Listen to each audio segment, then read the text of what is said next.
Welcome to Night Lesson. Relax and learn along the way.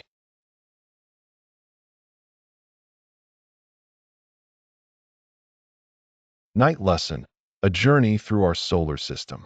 From the Sun to Pluto. Welcome to this relaxing journey through the vastness of our solar system.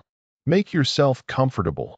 Close your eyes if you wish, and let the gentle facts and majestic tranquility of space guide you into sleep. We begin our journey at the heart of our solar system, with a star that has shone tirelessly for over 4 billion years, giving us light and warmth. In the center of our solar system, surrounded by the silent blackness of space, the Sun burns, quietly and steadily, for 4.6 billion years. It is not a planet, but a star, a gigantic ball of glowing gas that shines through the power of nuclear fusion. Imagine if you could truly comprehend its size. The Sun has a diameter of 1,392,700 kilometers. That's so vast that 109 Earths placed side by side would fill its width. And if you were to look at its interior, you could fit 1.3 million Earths inside. The Sun is so immense that it accounts for 99.86% of the total mass of our solar system. All the planets combined, all the moons, all the asteroids and comets, they all weigh less than 1% of what the Sun weighs. Its mass is an incomprehensible 1.989 times 10 to the power of 30 kilograms. That is equivalent to 333,000 Earth masses. This number is so large it's hard to imagine. But perhaps it helps to know that the Sun is so heavy that its gravity holds all the planets in their orbits, even distant Neptune, which is 4.5 billion kilometers away. In its core, deep within, conditions exist that are beyond our imagination. It is 15 million degrees Celsius hot there. At these extreme temperatures and unimaginable pressure, hydrogen atoms fuse to form helium. This process is called nuclear fusion. Every second, about 600 million tons of hydrogen in the Sun are converted into helium. In the process, about 4 million tons of mass are transformed into pure energy. According to Einstein's famous formula, E equals mc squared. The energy produced is immense. The Sun radiates 3.828 times 10 to the power of 26 watts. That is more energy than humanity has ever consumed in its entire history, and that's every second. This energy travels slowly from the core to the surface. A single particle of light, a photon, takes between 10,000 and 170,000 years to travel from the core to the surface. It is absorbed and re-emitted countless times on its way, bouncing from atom to atom in a slow, random dance through the dense layers of the Sun. But once it reaches the surface, it is free. From the Sun's surface, the so-called photosphere, which is about 5,500 degrees Celsius hot, light races at 300,000 kilometers per second through empty space. After exactly 8 minutes and 20 seconds, it reaches Earth. The light you see in the morning, therefore, left the Sun just over 8 minutes ago. The Sun is mostly made of hydrogen, about 73.46% of its mass. Helium makes up 24.85%. The rest, less than 2%, consists of heavier elements: oxygen, carbon, iron, and many others. These heavier elements were not created in the Sun itself, but in previous generations of stars that exploded billions of years ago, scattering their matter throughout space. Above the surface floats the corona, a mysterious atmosphere of extremely hot gas. While the surface is only 5,500 degrees hot, the corona reaches temperatures of up to 2 million degrees Celsius. Why the corona is so much hotter than the surface below is one of the mysteries that scientists are still researching. The Sun is not perfectly calm. Its surface is in constant motion. Sometimes, dark spots appear on it, sunspots. These spots are about 3,500 degrees hot, cooler than their surroundings, which is why they appear darker. They are caused by strong magnetic fields that hinder the convection of the hot gas. Every 11 years, solar activity reaches its maximum, and the number of sunspots increases. The sun will continue to shine as it does now for about another 5 billion years. Then, its hydrogen supply in the core will run out. It will swell into a red giant, possibly engulfing the inner planets. But that is a distant future. For countless generations, the sun will continue to shine as it does today, steadfast, reliable, silent. Let us now fly away from this radiant star and visit the first planet orbiting the sun, the smallest and fastest planet in our system. Mercury is the innermost planet of our solar system. It speeds along an orbit only 57.9 million kilometers away from the sun. The sun's light takes just 3.2 minutes to reach Mercury, less than half the time it takes to reach Earth. Mercury is small. With a diameter of only 4,879 kilometers, it is only about 38% the size of Earth. It is even smaller than some moons in our solar system, smaller than Ganymede, which orbits Jupiter, and smaller than Titan, which orbits Saturn. Because of its proximity to the Sun and its small size, Mercury moves quickly. It completes one orbit around the Sun in just 87.97 Earth days. That is why the Romans named it after their fastest god, Mercury, the messenger of the gods with winged sandals. But its rotation on its own axis is slow, very slow. Mercury takes 58.65 Earth days for one complete rotation. This leads to an unusual situation. Mercury rotates exactly 3 times on its axis for every 2 orbits it makes around the Sun. This 3-2 resonance means that one day on Mercury, the time from one sunrise to the next, lasts 176 Earth days. 2 Mercury years for one Mercury day. The temperatures on Mercury are extreme. On the day side, where the sun beats down relentlessly, the temperature rises to 430 degrees Celsius. That's hot enough to melt lead. On the night side, however, which is turned away from the sun for months, the temperature drops to minus 180 degrees Celsius. No other planet in our solar system experiences such a dramatic temperature fluctuation, a 610-degree difference between day and night. Mercury has virtually no atmosphere. Its gravity is too weak, and the solar winds too strong. What gas exists is an extremely thin layer that scientists call an exosphere. Individual atoms of oxygen, sodium, hydrogen, helium, and potassium that float more through space than form a true atmosphere. The surface of Mercury is reminiscent of our moon. It is covered with craters, testaments to billions of years of cosmic bombardment. With no atmosphere to slow down meteorites, they strike the surface with full force. The largest known crater is called the Caloris Basin and has a diameter of 1,550 kilometers. Surprisingly, there is water ice on Mercury. Despite the enormous heat on the day side, there are craters at the poles whose floors are never touched by sunlight. In these permanently shadowed regions, eternal darkness and cold prevail, and water ice has accumulated there, perhaps brought by comets that crashed long ago. Mercury has a large iron core. In fact, the core makes up about 85% of the planet's radius. This makes Mercury the second densest planet after Earth. Why Mercury has such a large iron core is not fully understood. Perhaps a large part of its outer layers was blasted away by a massive impact in its early history. Mercury is solitary. It has no moons, no companions. It travels its orbits alone, closer to the sun than any other planet, in the glaring heat and icy cold of its extreme existence. Let us now travel on to the next planet, a planet often called Earth's twin, although in truth it is a completely different, hostile world. Venus, named after the Roman goddess of love and beauty, is the second planet from the Sun. It orbits our star at a distance of 108.2 million kilometers. Sunlight reaches it in about 6 minutes.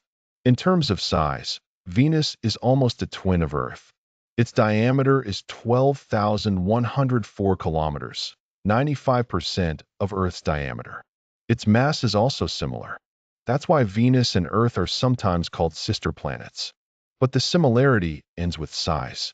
Venus is one of the most inhospitable places in our solar system. Venus completes one orbit around the Sun in 224.7 Earth days. But its rotation is extraordinary. Venus spins extremely slowly on its axis. It takes 243 Earth days for a single rotation. This means that a day on Venus is longer than a year on Venus. And even more unusually, Venus spins backward.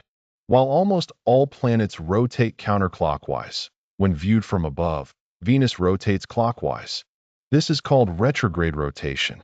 On Venus, the Sun rises in the west and sets in the east. Why Venus rotates backward is not certain. Perhaps it was struck by a massive object in its early history, which reversed its rotation. The surface of Venus is hot, unbearably hot. The average temperature is 464 degrees Celsius. That is hotter than Mercury, even though Venus is almost twice as far from the Sun. The reason for this is its atmosphere. The atmosphere of Venus is dense and crushing. It is made of 96.5% carbon dioxide. The atmospheric pressure on the surface is 92 times higher than on Earth, equivalent to the pressure at a depth of 900 meters in our oceans. If you could stand on Venus, this pressure would crush you. The carbon dioxide creates an extreme greenhouse effect. Sunlight penetrates the atmosphere and warms the surface. But the heat radiation cannot escape. It is trapped by the CO2 molecules and reflected back to the surface. The heat builds up more and more until the temperature is high enough to melt lead. Above the dense CO2 atmosphere, there are clouds. But they are not water clouds like on Earth. They are clouds of sulfuric acid. They reflect about 75% of the sunlight back into space, making Venus one of the brightest objects in our sky. From Earth, only the Sun and the Moon are brighter than Venus. That's why Venus is often called the morning star or evening star, although, of course, it is not a star. The surface of Venus is covered by volcanic plains. There are thousands of volcanoes, and some may still be active. The entire surface was reshaped by intense volcanic activity about 300 to 500 million years ago. Venus has no seasons. Its axis of rotation is tilted by only 3 degrees, almost perpendicular to its orbit. On Venus, there is no spring, no summer, no autumn, no winter. Only endless, uniform, scorching heat. Several space probes have attempted to land on Venus. The Soviet Venera probe succeeded, but they survived for only between 23 minutes and 2 hours before the extreme heat and pressure destroyed them. The images they sent back show a barren, rocky landscape in a yellowish light. Venus is solitary, like Mercury. It has no moons. It rotates slowly in its toxic atmosphere, shrouded in sulfuric acid clouds, a cautionary tale of how a planet so similar to Earth can become a hostile hellscape. Let us now travel to Earth, our home planet, the only world we know for certain harbors life. 149.6 million kilometers from the Sun, Earth orbits our star. This distance is so fundamental to our understanding of the solar system that astronomers use it as a unit, the astronomical unit, abbreviated AU. 1 AU is exactly the average distance between Earth and the Sun. The Sun's light takes 8 minutes and 20 seconds to reach us. When you look up at the sky and see the Sun, you are seeing it as it was just over 8 minutes ago. Earth has a diameter of 12,742 kilometers at the equator. It is not perfectly round, but slightly flattened at the poles, a result of its rotation. It rotates on its axis once in 23 hours and 56 minutes. This is a sidereal day, the time it takes for Earth to rotate once relative to the stars. Earth moves quickly. It speeds around the Sun at 107,000 kilometers per hour. Despite this enormous speed, it takes 365.25 days for one complete orbit, a year. The extra 0.25 days are why we have a leap day in February every 4 years. The average temperature on Earth is a pleasant 15 degrees Celsius. Of course, it varies considerably, from the coldest ever recorded temperature of minus 89.2 degrees in Antarctica to 56.7 degrees in Death Valley. But on average, Earth is perfectly temperate for liquid water. And it is water that makes Earth unique. 71% of the surface is covered by oceans. Water in liquid form is essential for life as we know it. Earth is the only planet in our solar system with stable oceans on its surface. Earth's atmosphere is a mixture of gases, 78% nitrogen, 21% oxygen, and 1% other gases, including argon, carbon dioxide, and water vapor. The oxygen is particularly noteworthy. Almost all the oxygen in our atmosphere was produced by living organisms, by plants, algae, and cyanobacteria that perform photosynthesis. Earth has a strong magnetic field.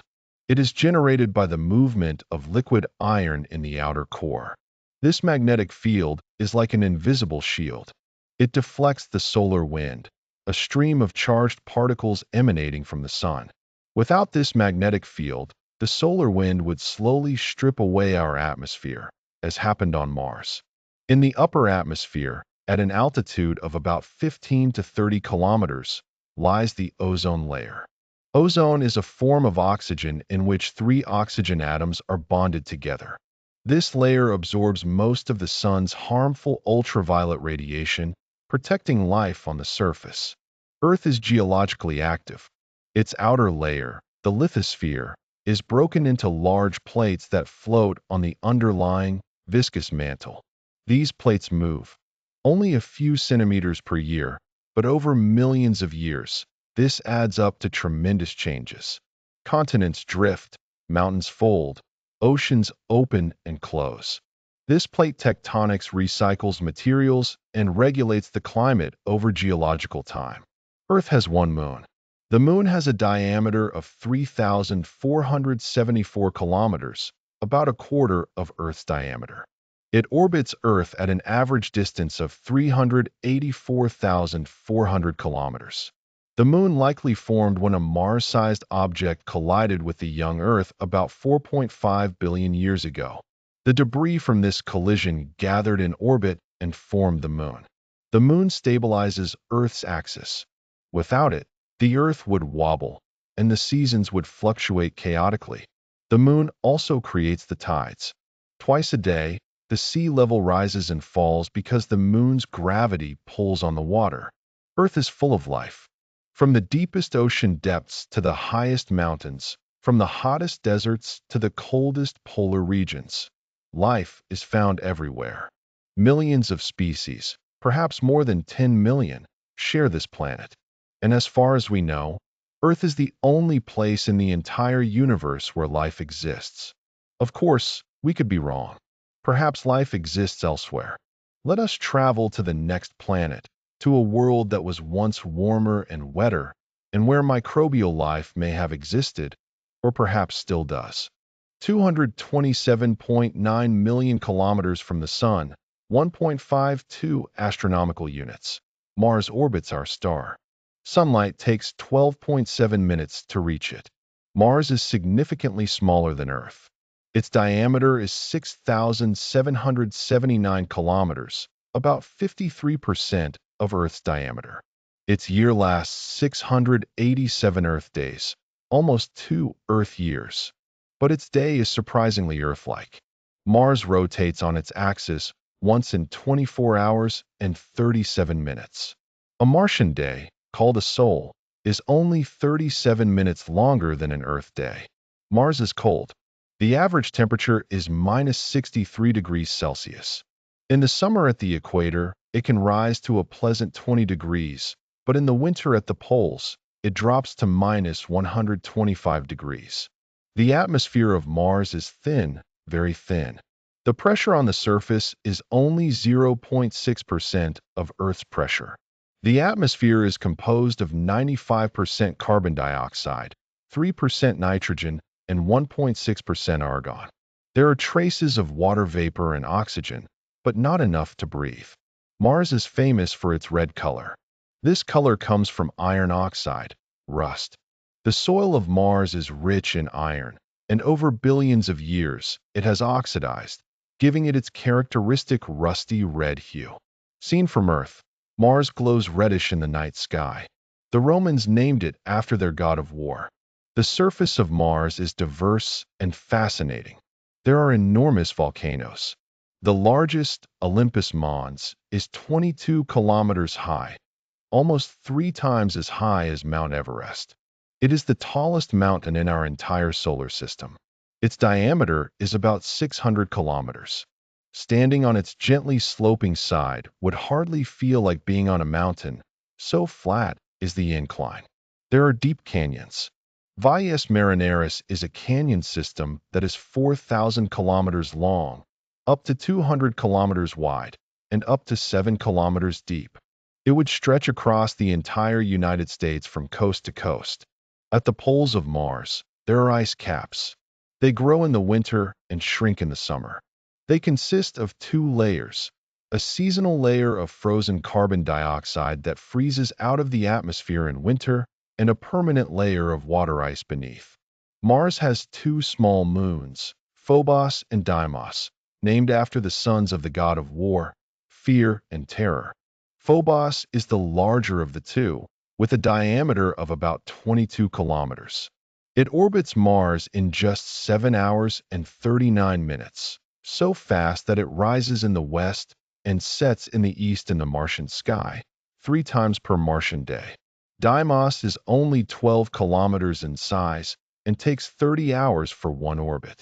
Both moons are likely captured asteroids, irregularly shaped and covered with craters. Perhaps the most fascinating question about Mars is, was there life there?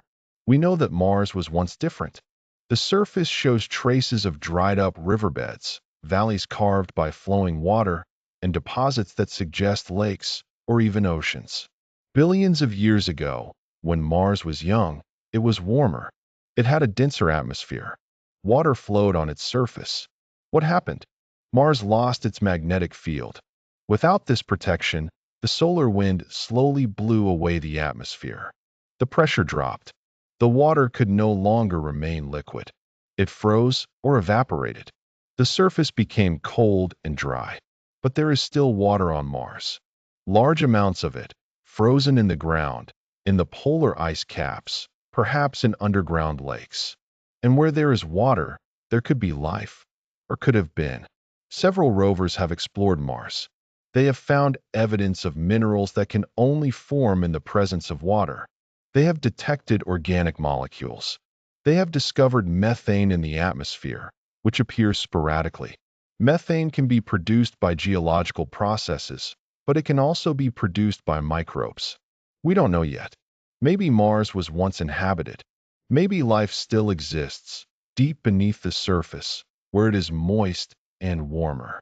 Or maybe it was always sterile, a dead world with traces of water, but without life. Let us now leave the inner part of the solar system and travel into the vastness beyond the asteroid belt, to the gas giants, the immense worlds that are so different from the rocky planets we have visited so far. 778.5 million kilometers from the Sunday, May 2nd astronomical units. Jupiter orbits our star. Sunlight takes 43 minutes to reach it. Jupiter is enormous. It is the largest planet in our solar system. Its diameter is 139,820 kilometers, 11 times that of Earth. Its volume could contain 1,300 Earths. Its mass is greater than that of all the other planets combined. Jupiter is so massive that the common center of gravity between it and the Sun lies not at the center of the Sun, but just outside its surface.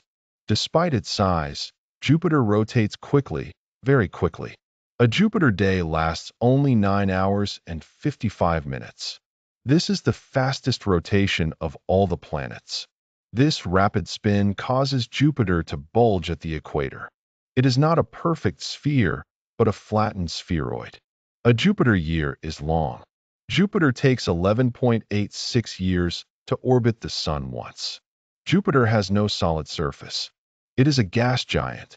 Its outer layers consist of about 90% hydrogen and 10% helium, with traces of other elements.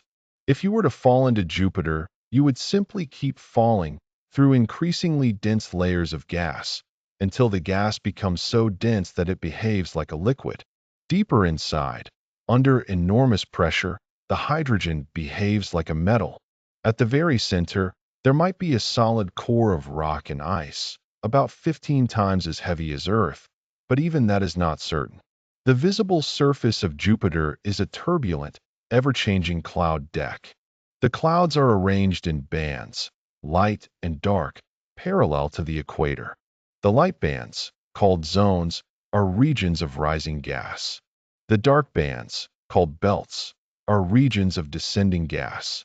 Between these bands, winds blow at speeds of several hundred kilometers per hour. The most striking feature of Jupiter is the Great Red Spot.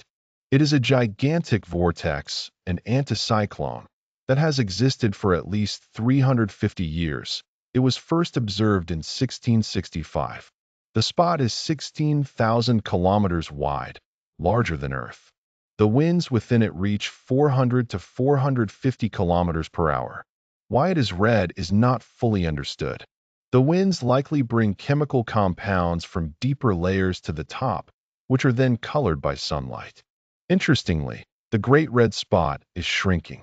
100 years ago, it was twice as large. We don't know why it is shrinking. Perhaps it will disappear completely in a few decades.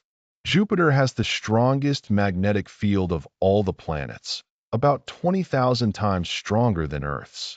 It is generated by electrical currents in the metallic hydrogen in its interior. This magnetic field creates vast radiation belts where charged particles are trapped. The radiation is so intense that it can damage spacecraft. Jupiter has at least 95 moons. Most of them are small, irregular chunks, captured asteroids. But 4 of them are large and fascinating. The Galilean moons, discovered by Galileo Galilei in 1610. Ganymede is the largest moon in the entire solar system. With a diameter of 5,268 kilometers, it is larger than the planet Mercury. It is the only moon with its own magnetic field. Beneath its surface, about 150 kilometers deep, lies an ocean of salty water. Europa is smaller, with a diameter of 3,122 kilometers. Its surface is remarkably smooth, with very few craters, a sign that it is geologically young. It is made of water ice, crisscrossed by long, dark lines where the ice crust has broken and refrozen. Beneath this ice crust, 15 to 25 kilometers thick, lies an ocean, perhaps 100 kilometers deep. This ocean is one of the most promising places in the solar system to search for extraterrestrial life. It is dark down there and cold, but there is water, and perhaps there are heat sources, hydrothermal vents like on Earth's ocean floor. Io is the most volcanically active world in the solar system. On its surface, 3,643 kilometers in diameter, there are about 400 active volcanoes. They spew sulfur and sulfur dioxide, some in fountains that rise 500 kilometers high. The surface is yellow, orange, and red, the colors of sulfur compounds. Why is Io so active? The tidal forces of Jupiter and the other Galilean moons constantly need Io, generating immense frictional heat in its interior. Callisto, for 1,821 kilometers in diameter, is the opposite of Io. Its surface is ancient, covered with craters, geologically dead. It looks like a record of 4 billion years of cosmic bombardment, unchanged, preserved. Jupiter plays an important role in our solar system. Its immense mass and gravity influence the orbits of asteroids and comets. It acts like a cosmic vacuum cleaner, attracting many of these objects or flinging them out of the inner solar system. In doing so, it likely protects the inner planets, including Earth, from many impacts. Let us now travel further, to the next gas giant, to a planet famous for its spectacular ring system. 1.43 billion kilometers from the Sunday, September 5th astronomical units, Saturn orbits our star. Sunlight takes 79 minutes to reach it. Saturn is the second largest planet in our solar system. Its diameter is 116,460 kilometers, 9.5 times that of Earth. Like Jupiter, Saturn is a gas giant, composed mainly of hydrogen, 96%, and helium, 3%. Saturn rotates quickly. A Saturn day lasts only 10 hours and 33 minutes. A Saturn year, however, is long, 29.46 years. The temperature at Saturn's cloud tops is about minus 139 degrees Celsius. Deep in its core, it could reach 11,700 degrees. Saturn has a remarkable property. It is the only planet whose average density is less than that of water. If there were an ocean large enough, Saturn would float in it. But the most fascinating thing about Saturn is its rings. Saturn's rings are spectacular. They extend over 282,000 kilometers from the planet outwards. But they are incredibly thin, only about 10 to 100 meters thick. In proportion, they are thinner than a sheet of paper. The rings are made of 99% water ice, with a mixture of rock and dust. The particles range from the size of a dust grain to several meters in diameter. Each of these particles orbits Saturn on its own path, and together they form this majestic, luminous band. Why does Saturn have rings? They are probably the remnants of a moon that came too close to Saturn perhaps 100 to 200 million years ago and was torn apart by tidal forces. Or perhaps a moon collided with an asteroid. The rings are, therefore, relatively young in cosmic terms. From Earth, the rings are visible with a small telescope. Galileo saw them in 1610, but his telescope was not good enough to recognize them as rings. He thought Saturn had ears or handles. It wasn't until 1655 that Christian Huygens realized they were rings. Every 14 to 15 years, when Saturn's equator points directly at Earth, the rings almost disappear. They are so thin that we can barely see them from the edge. Then, after a few months, they tilt again, and we see them in their full glory. Saturn has at least 146 moons. The largest and most fascinating is Titan. Titan has a diameter of 5,150 kilometers. It is the second largest moon in the solar system, after Ganymede. But Titan is unique.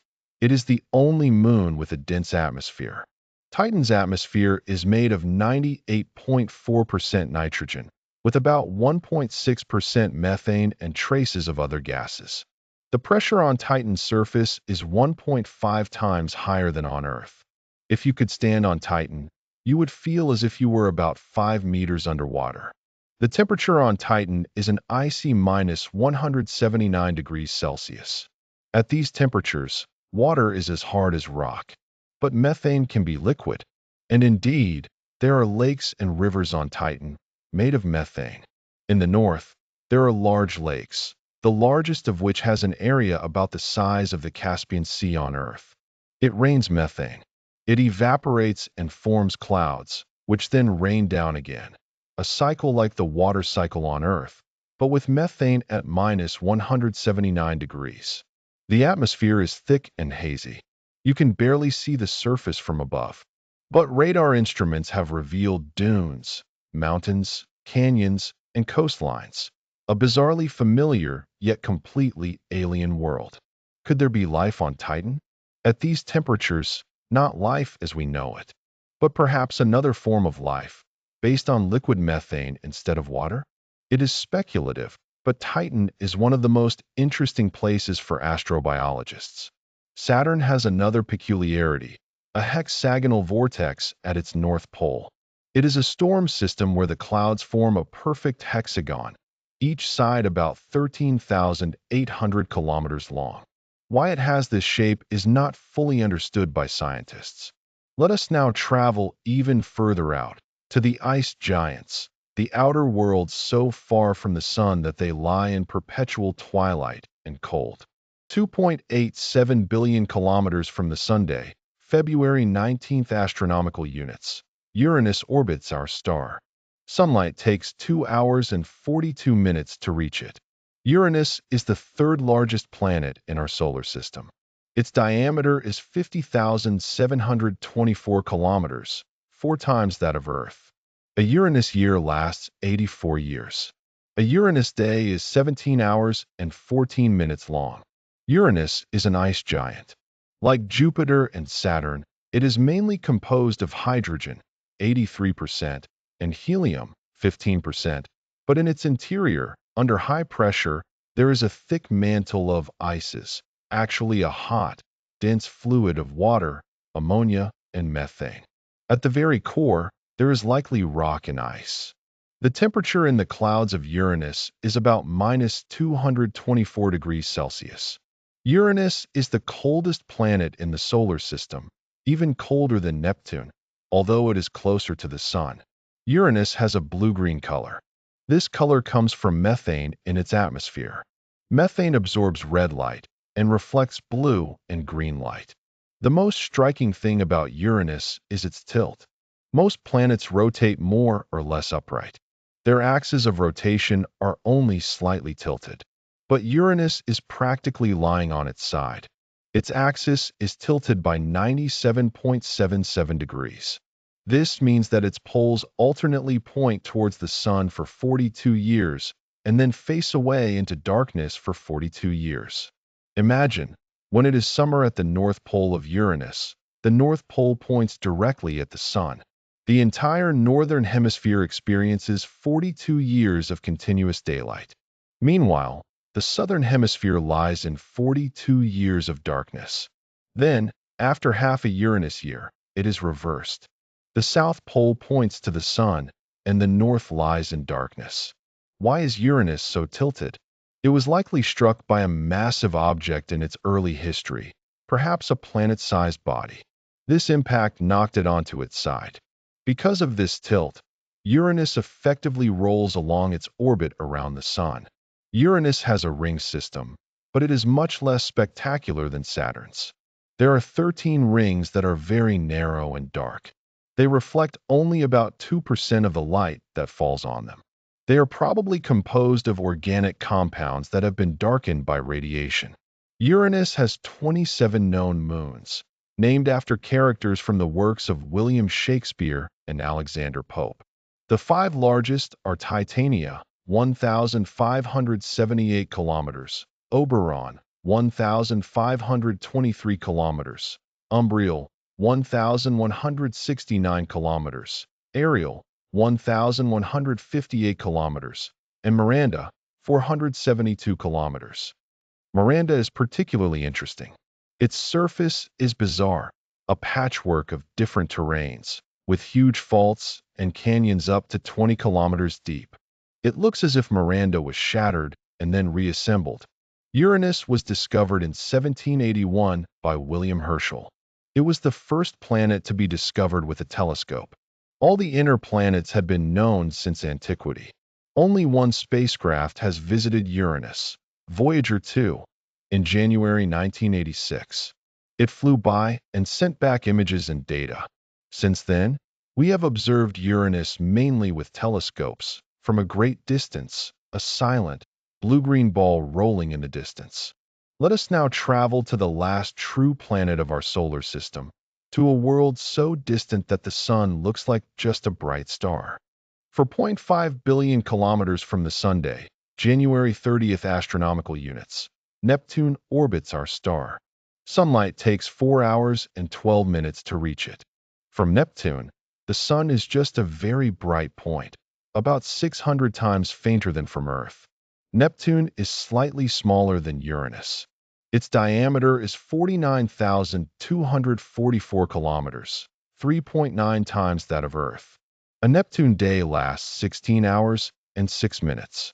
A Neptune year is very long, 164.8 years. Neptune was discovered in 1846. In 2011, it completed its very first orbit around the Sun since its discovery. Like Uranus, Neptune is an ice giant with an atmosphere of hydrogen, 80%, helium, 19%, and methane, 1.5%, and an interior of hot, dense ice mixtures. The temperature in Neptune's clouds is about minus 214 degrees Celsius. At its core, it could reach 5,100 degrees. Neptune has a brilliant deep blue color.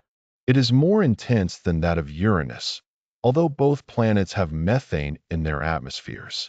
It could be that Neptune contains an additional, as yet unknown, substance that enhances the color. Neptune is the windiest planet in the solar system. The winds in its atmosphere reach speeds of up to 2,100 kilometers per hour. These are the highest wind speeds measured anywhere in the solar system. Why Neptune, so far from the Sun and receiving so little energy from it, is so stormy, is a mystery. One explanation is that Neptune has internal heat sources.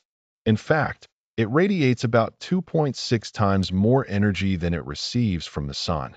When Voyager 2 flew past Neptune in August 1989, it discovered a great dark spot, a gigantic storm system, about the size of Earth, similar to the Great Red Spot on Jupiter. But when the Hubble Space Telescope observed Neptune in 1994, the spot was gone.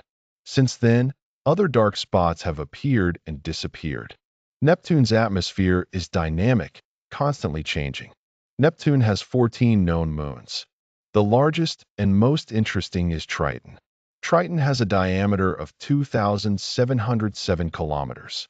It is the seventh largest moon in the solar system. Its surface is extremely cold, minus 235 degrees Celsius, one of the coldest places in the solar system. Triton is unique among the large moons. It orbits Neptune backward, in a retrograde orbit. This means it could not have formed with Neptune. It must have been captured later, likely an object from the Kuiper belt that Neptune captured with its gravity. The surface of Triton is made of frozen nitrogen, methane, and water ice. It is relatively young, with few craters, suggesting that there is or was geological activity. In fact, Voyager 2 discovered active geysers on Triton. Nitrogen, heated beneath the surface, evaporates explosively and shoots up in plumes up to 8 kilometers high. Triton is slowly approaching Neptune. Tidal forces are slowing it down. In about 3.6 billion years, it will come so close that tidal forces will tear it apart. It will become a ring system around Neptune. Neptune was not found by observation, but by mathematics. Astronomers noticed that Uranus was not moving exactly as it should. They calculated that another planet must be influencing its orbit. Independently, John Couch Adams in England and Urbain Le Verrier in France predicted where this planet should be. On September 23, 1846, Johann Gottfried Galle in Berlin pointed his telescope to the predicted position and found Neptune.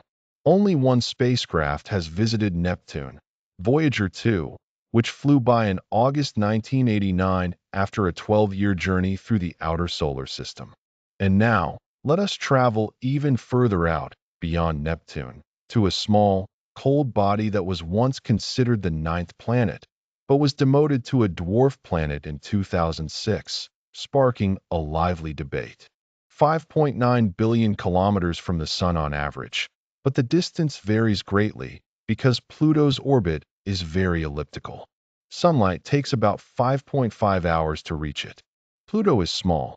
Its diameter is only 2,377 kilometers, about two-thirds the diameter of our moon. It is smaller than 7 moons in the solar system. A Pluto day lasts 6.39 Earth days. A Pluto year is very long, 248 years. Pluto was discovered on February 18, 1930. Since then, it has not even completed a full orbit around the Sun. It will not do so until the year 2178. The temperature on Pluto is brutal. On average, minus 229 degrees Celsius, sometimes even down to minus 240 degrees when it is farthest from the Sun. Pluto was discovered by Clyde Tombaugh, a young astronomer at the Lowell Observatory in Arizona. Tombaugh compared photographic plates of the sky, taken on different nights, looking for an object that moved among the stars. After months of painstaking work, he found Pluto.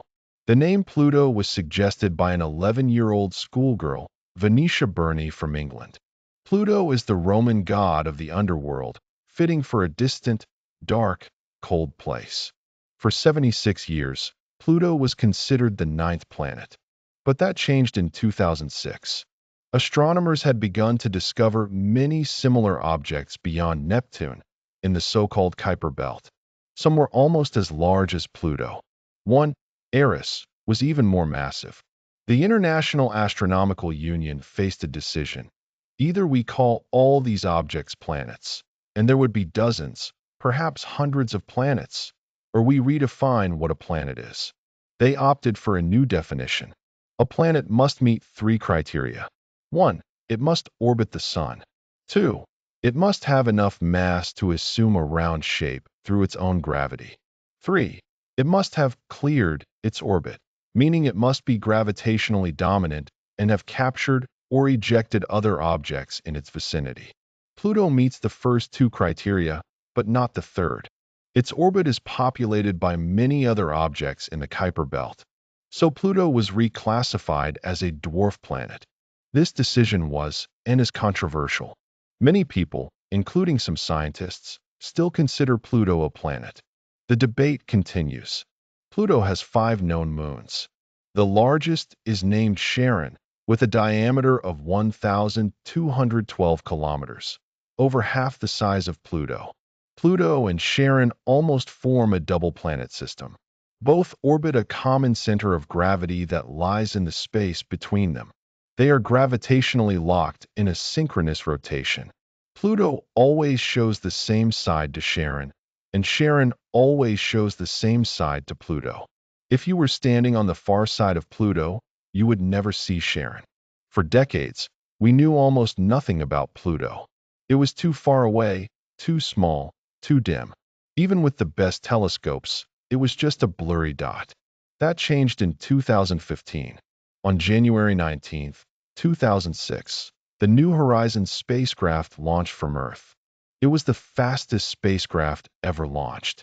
It sped through space at over 58,000 kilometers per hour, propelled by a powerful rocket and a gravity assist from Jupiter. After 9.5 years, on July 14, 2015, New Horizons flew past Pluto, just 12,500 kilometers from its surface. For a few hours, it collected data and took pictures. Then, over months and years, it sent this data back to Earth. Because of the enormous distance, the transmission took 16 months. What New Horizons revealed surprised everyone. Pluto is not just a dead, crater-ridden ball of ice. It is geologically complex and active. Its surface is young, with relatively few craters. There are mountains of water ice that rise up to 3,500 meters. There are vast plains of frozen nitrogen. There is evidence of ice volcanoes. The most striking feature is a heart-shaped region named Sputnik Planitia. It is a huge plain, 1,000 kilometers wide, made of frozen nitrogen. The surface is divided into polygonal cells, each 10 to 40 kilometers wide. These cells are convection cells. The nitrogen is slowly moving, like boiling water in slow motion, over millions of years. Warmer, well, less cold. Nitrogen rises, cools at the surface, and sinks again. The surface is colorful: white, yellow, orange, and dark red. The colors come from tholins, complex organic molecules that form when methane and nitrogen are broken down by sunlight. Pluto has a thin atmosphere of nitrogen, methane, and carbon monoxide. As Pluto approaches the Sun, ice on its surface sublimates and forms this atmosphere. When it moves away, the atmosphere freezes and falls back to the surface as snow. New Horizons discovered that the atmosphere is blue. This is due to small particles in the atmosphere that scatter blue light, much like Earth's atmosphere. There is even evidence of a subsurface ocean of water, deep below the surface, kept liquid by heat from radioactive decay in the interior and by tidal friction with Charon. Pluto is a world full of surprises. It shows us that even in the outermost, coldest, darkest corners of our solar system, complexity and beauty exist. New Horizons flew on, out into the Kuiper Belt. On January 1st, 2019, it flew past another object, named Arrokoth, a strangely shaped, reddish body that looks like two snowmen frozen together. And now, New Horizons continues its journey outward, into interstellar space, carrying messages from humanity with it, including a small portion of Clyde Tombaugh's ashes. The man who discovered Pluto is now traveling with a spacecraft to the place he found almost 90 years ago. Our journey through the solar system has come to an end. From the glowing sun to the cold, distant Pluto, we have visited 9 worlds, each unique, each with its own story. We have seen scorched, lonely Mercury, making its way in the searing proximity of the sun. We have met Venus, the toxic beauty, shrouded in clouds of sulfuric acid. We have visited our home, Earth, the only place we know for certain that life exists. We have seen Mars, the red planet, which once had rivers and perhaps life. Then we crossed the boundary to the gas giants. Jupiter, the king, with its great red spot and its 4 large moons. Saturn, the ringed planet, with Titan and its methane lakes. Uranus, lying on its side, rolling in its peculiar orbit. Neptune, the windiest, storm-tossed, and deep blue. And finally, Pluto, small and distant.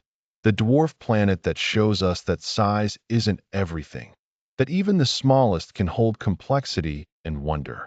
All these worlds orbit the sun in a cosmic choreography that has been going on for 4.6 billion years. They move in silence. In space, there is no sound. It is a silent, majestic ballet. The distances are unimaginable. If you could travel from Earth to the Moon, it would take about 3 days. To the Sun, with today's technology, would take several months.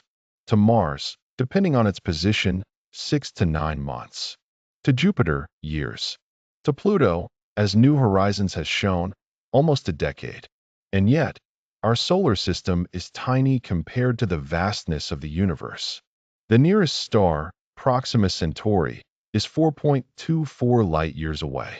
Even with the fastest spacecraft, the journey there would take tens of thousands of years. But here, in our small solar system, there is so much to discover. Each world is a laboratory, a place where the laws of physics and chemistry work in different ways. Each world tells us something about the formation and evolution of planets, about the possibility of life, about our own past and future. We have sent spacecraft to almost all of these worlds. We have brought people to the Moon. Perhaps one day we will travel to Mars. Perhaps future generations will explore the moons of Jupiter and Saturn. Until then, we can look up at night and see these worlds in the sky. Venus, the bright evening star, Mars, glowing red, Jupiter and Saturn, bright and steady. We can know that out there, in the silence and darkness, these worlds are tracing their eternal orbits. And perhaps this knowledge, this journey, will help you sleep more peacefully, in the awareness that we are part of something larger, part of a solar system that has existed for billions of years and will exist for billions more. In the certainty that the movements of the planets are reliable and constant, that the sun will rise again tomorrow, that the world will keep turning. Good night, sleep well, and dream of distant worlds. Yendi.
That was today's night lesson.